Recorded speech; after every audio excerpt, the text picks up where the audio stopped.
ಚಿಕ್ಕಪೇಟೆಯ ಕಾಂಗ್ರೆಸ್ನ ಆಕಾಂಕ್ಷಿ ಆಗಿದ್ರು ಗಂಗಾಂಬಿಕೆ ಅವರು. ಬಟ್ ಅವರಿಗೆ ನಿರೀಕ್ಷೆ ಹುಸಿಗೆ ಆಗಿದೆ. ಅವರೇ ದೂರವಾಣಿ ಸಂಪರ್ಕದಲ್ಲಿದ್ದಾರೆ. ಮೇಡಮ್ ನಮಸ್ತೆ. ನಮಸ್ಕಾರ ಮೇಡಮ್, ತಾವು ಕೂಡ ಬಹಳ ನಿರೀಕ್ಷೆ ಇದ್ರು, ನಿಮ್ಮ ಬೆಂಬಲಿಗರು ಕೂಡ ಆ ಭಾಗದಲ್ಲ ಅಂದ್ಕೊಂಡಿದ್ರು ಗಂಗಾಂಬಿಕೆ ಅವರಿಗೆ ಟಿಕೆಟ್ ಸಿಗುತ್ತೆ ಅಂತ. ಯಾವ ಕಾರಣಕ್ಕೆ ಮಿಸ್ ಆಗಿದೆ ಅಂತ ಅನಿಸ್ತಿದೆ ನಿಮ್ಗೆ? ಗೊತ್ತಿಲ್ಲ. ಬಹುಶಃ ನಾನು ಪಾರ್ಟಿ ಕೊಟ್ಟ ಕೆಲಸಗಳೆಲ್ಲ ಮಾಡ್ಕೊಂಡು ಹೋಗಿದ್ದೀನಿ. ನಾನು 2 ಸಲ ಅಂದ್ರೆ 2 ಟರ್ಮ್ ಕಾರ್ಪೊರೇಟರ್ ಆಗಿದ್ದ ಪಾರ್ಟಿ ಗಮನಿಸಿದೆ ಅನ್ಕೊಂಡಿದ್ದೀನಿ. ಮೇಯರ್ಶಿಪ್ ಅಲ್ಲಿ ಪಾರ್ಟಿ ನಾನು ಮಾಡಿರೋ ಕೆಲಸ ಗಮನಿಸಿದೆ. ಆ ನಿಟ್ಟಿನಲ್ಲಿ ಮಹಿಳೆಯರಿಗೆ ಫಸ್ಟ್ ಆದ್ಯತೆ ಕೊಡ್ತಾರೆ ಅನ್ನೋ ನಿಟ್ಟಿನಲ್ಲಿ ನಾನು ತುಂಬಾ ಭರವಸೆ ಇಟ್ಕೊಂಡಿದ್ದೆ. ನಾನು ಅವತ್ತೇ ಹೇಳಿದಾಗೆ ನಾಮಿನೇಷನ್ ಫೈಲ್ ಮಾಡೋ ಟೈಮಲ್ಲಿ ಮಾಧ್ಯಮವಾಗಿ ಕುರಿತು ಅಡ್ರೆಸ್ ಮಾಡುವಂತ ಸಮಯದಲ್ಲಿ ಹೇಳಿದ್ದೆ, ನನ್ನ ಪಾರ್ಟಿ ಹೈಕಮಾಂಡ್ ಏನ್ ಡಿಸಿಷನ್ ತಗೊಳುತ್ತೋ ಇದ್ರ ಜೊತೆಗೆ ನನ್ನ ಜೊತೆ ಸುಮಾರು 10,000ಕ್ಕೂ ಹೆಚ್ಚು ಜನ ನನ್ನ ಜೊತೆ ನನ್ನ ಮತ ಬಾಂಧವರು ನಾಮಿನೇಷನ್ ಮಾಡೋ ಟೈಮಲ್ಲಿ ಬಂದಿದ್ರು. ನನ್ನ ಪಕ್ಷದ ಅಂದ್ರೆ ಚಿಕ್ಕಪೇಟೆ ವಿಧಾನಸಭಾ ಕ್ಷೇತ್ರಕ್ಕೆ ಸೇರಿದ ಎಲ್ಲಾ ನಾಯಕರುಗಳು, ಎಕ್ಸ್ ಕಾರ್ಪೊರೇಟರ್ಗಳು, ಜೊತೆಗೆ ನನ್ನ ಮತ ಬಾಂಧವರು, ಇವರೆಲ್ಲರ ಒಪಿನಿಯನ್ ಮೇರೆಗೆ ನನ್ನ ಮುಂದಿನ ನಡೆ ಇರುತ್ತೆ. ನಿಜ ನಿಜ. ಯಾಕಂದ್ರೆ ತಾವು ಕೂಡ ಮೇಯರ್ ಆಗಿದ್ದಂಥವ್ರು ಈ ಹಿಂದೆ 2 ಬಾರಿ.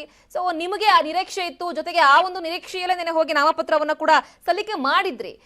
ಏನಾದ್ರೂ ನೀವು ಹೇಳ್ತಾ ಇದ್ರಿ ಅದಾದ ಮೇಲೆ ಟಿಕೆಟ್ ಅನೌನ್ಸ್ ಮಾಡಾದ್ಮೇಲೆ ಹೇಳ್ತೀನಿ ನಾನು ಏನ್ ಡಿಸಿಷನ್ ತೆಗೆದುಕೊಳ್ಬೇಕು ಒಂದ್ ವೇಳೆ ಟಿಕೆಟ್ ಸಿಕ್ಕಿಲ್ಲ ಅಂತ. ಸೊ ಈಗ ನಿಮ್ಮ ನಿಲುವು ಏನಿದೆ ಹಾಗಾದ್ರೆ? ಅದೇ ಈಗಾಗ್ಲೇ ಹೇಳಿದ್ನಲ್ಲ, ನಾನು ಏಕಾಏಕಿ ಒಬ್ಳೇ ಡಿಸಿಷನ್ ತಗೊಂಡು ನಾಮಿನೇಷನ್ ಫೈಲ್ ಮಾಡಿಲ್ಲ. ನನ್ನ ಕ್ಷೇತ್ರದ ಜನತೆ, ನನ್ನ ಕ್ಷೇತ್ರದ ಕಾಂಗ್ರೆಸ್ ಮುಖಂಡರುಗಳು, ನನ್ನ ಕ್ಷೇತ್ರದ ಕಾಂಗ್ರೆಸ್ ಮಾಜಿ ಕಾರ್ಪೊರೇಟರ್ಗಳು ಎಲ್ರು ಕೂಡ ನನ್ನ ಜೊತೆ ಇದ್ದಾರೆ. ಈಗ್ಲೂ ನನ್ನ ಜೊತೆನೆ ಇದ್ದಾರೆ. ಜೊತೆಗೆ ನನ್ನ ವರಿಷ್ಠರು ಅಂದ್ರೆ ಕಾಂಗ್ರೆಸ್ ಪಕ್ಷದ ವರಿಷ್ಠರು, ಇವ್ರೆಲ್ರು ನೆಕ್ಸ್ಟ್ ಏನ್ ಹೇಳ್ತಾರೋ ಅದ್ರ ಮೇಲೆ ನಾನು ಮುಂದುವರಿತೀನಿ.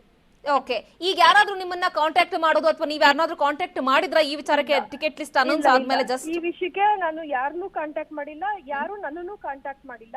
ಓಕೆ, ನೋಡೋಣ ಮುಂದೆ ಏನಾಗುತ್ತೆ ಅಂತ ಕಾದ್ ನೋಡ್ಬೇಕಿದೆ. ಸೊ ಅಂದ್ರೆ ಈಗ ನೀವು ಇದಾದ್ಮೇಲೆ ಈಗ ಒಂದು ನಿರೀಕ್ಷೆ ಇತ್ತು, ಬಟ್ ಅದು ಹುಸಿ ಆಯ್ತು. ಈಗ ಸಭೆಗಳನ್ನ ನಿಮ್ಮ ಕಾರ್ಯಕರ್ತರ ಜೊತೆ, ನಿಮ್ಮ ಬೆಂಬಲಿಗರ ಜೊತೆ ನಡೆಸ್ತೀರಿ? ಮಾಡೇ ಮಾಡ್ತೀನಿ. ಯಾಕಂದ್ರೆ ನೀವು ಬೇಕು ಅಂತ ಜನತೆ ಅಂದ್ರೆ ಮತ ಬಾಂಧವರಿಂದ ಹಿಡಿದು ಕಾಂಗ್ರೆಸ್ ಪಕ್ಷದ ನಾಯಕರುಗಳು, ಕಾಂಗ್ರೆಸ್ ಪಕ್ಷದ ಮಾಜಿ ಕಾರ್ಪೊರೇಟರ್ಗಳು ಎಲ್ರು ಒಟ್ಟಿಗೆ ನಾನು ಡಿಸ್ಕಸ್ ಮಾಡಿ ನಾನು ಮುಂದೆ ಅಂದ್ರೆ ನಾಮಿನೇಷನ್ ಫೈಲ್ ಮಾಡಿದ್ದಾಗಿರೋದ್ರಿಂದ ಅವರ ಒಪಿನಿಯನ್ ಮೇರೆಗೆ ನಾನು ನೆಕ್ಸ್ಟ್ ಮುಂದುವರಿತೀನಿ.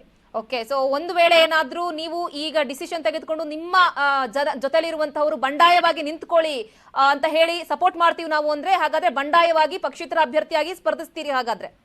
ಇದು ಚರ್ಚೆ ಆಗ್ಬೇಕು ಫಸ್ಟ್, ಗಮನಕ್ಕೂ ತರಬೇಕಲ್ವಾ ನಾನು. ಹಾಗಾಗಿ ಚರ್ಚೆ ಮಾಡಿದ್ಮೇಲೆ ನಾನು ಮುಂದಿನ ನಿರ್ಧಾರ ಹೇಳಕ್ ಬಯಸ್ತೀನಿ.